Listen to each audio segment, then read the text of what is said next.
Bonjour à tous, oui je suis morte de rire parce que je suis déjà à ma 3e prise, rien que pour vous dire bonjour, mais je vais y arriver, c'est promis. Donc on est mardi, on est midi et nous voilà déjà à l'heure du 2 minutes pour comprendre.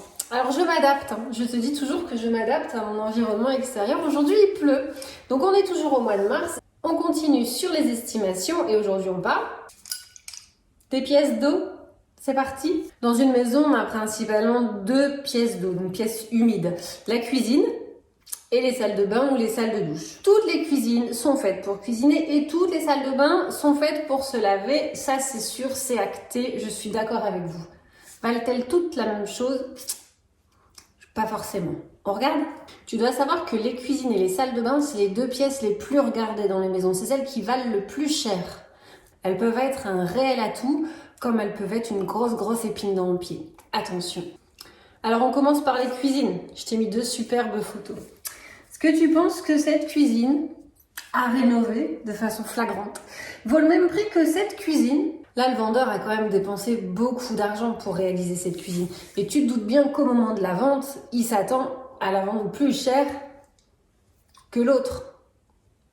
Bah, c'est normal. Je te l'ai dit dans la première vidéo, c'est ce qu'il y a de plus difficile au moment de réaliser l'estimation, c'est la prise en compte de la qualité de ce qui a été fait à l'intérieur. De façon idéale, le propriétaire te donne la facture. Toi, tu connais le prix d'une cuisine dite moyenne et puis tu vois par rapport à sa facture si on rajoute un petit quelque chose sur le prix de la maison grâce à cette cuisine ou pas. Une cuisine comme celle-là, ça coûte même de l'argent dans une estimation, c'est-à-dire que ça baisse le prix de la maison. Place à la salle de bain. Comme pour la cuisine, je te titille un peu, j'ai mis 2 photos.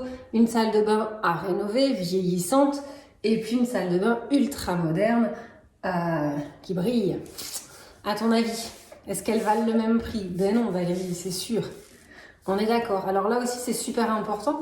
En plus de la qualité de la salle de bain, on prend en compte également en 2022 les quantités de salles de bain. Idéalement, tu dois avoir une salle de bain ou une salle de douche par niveau. Alors, pas obligation d'avoir les baignoires dans toutes les salles de bain. Une baignoire pour toute la maison, c'est suffisant. Et puis, on fait une petite parenthèse sur les toilettes. Un toilette par niveau, aujourd'hui, c'est indispensable. Pour connaître le prix d'une maison, on fait donc attention à la valeur de la cuisine et des pièces d'eau. C'est très important. Et puis, tu as compris, soit ça augmente la valeur d'un bien, soit ça diminue la valeur d'un bien.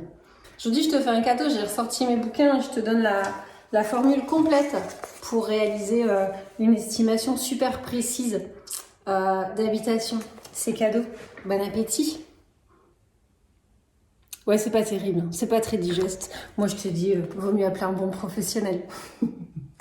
Allez, au plaisir de partager avec vous. Bonne journée.